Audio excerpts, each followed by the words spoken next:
Saudi अरब ने Israel को तस्लीम करने को दोबारा फ़लस्तीनी रियासत से मशरूत कर दिया। सऊदी अरब ने अमेरिका के साथ दिफाई मुआहदे की कोशिश तर्क करी। सऊदी हुक्काम ने वजाहत की कि अगर अमेरिका आम फौजी ताउन का मुआहदा करता है तो ये मुआहदा हमले की सूरत में तहफ़्फ़ुज़ फराहम नहीं करेगा। अमेरिकी हुक्काम का कहना है कि वो आगाह हैं कि सऊदी अरब जदीद हथियारों के हुसूल के लिए सिक्योरिटी जमानतें चाहता है, लेकिन फिर भी सऊदी हुकूमत से बातचीत जारी है। सऊदी अरब ने इसराइल को तस्लीम करने को दोबारा फ़लस्तीनी रियासत से मशरूत कर दिया।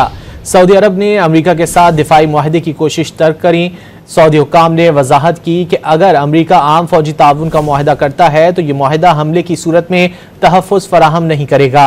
अमेरिकी हुक्काम का कहना है कि वो आगाह हैं कि सऊदी अरब जदीद हथियारों के हुसूल के लिए सिक्योरिटी जमानतें चाहता है, लेकिन फिर भी सऊदी हुकूमत से बातचीत जारी है।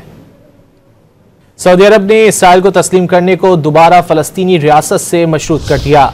सऊदी अरब ने अमेरिका के साथ दिफाई मुआहदे की कोशिश तर्क करी।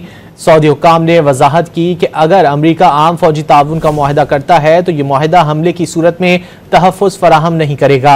अमेरिकी हुक्काम का कहना है कि वो आगाह हैं कि सऊदी अरब जदीद हथियारों के हुसूल के लिए सिक्योरिटी जमानतें चाहता है, लेकिन फिर भी सऊदी हुकूमत से बातचीत जारी है।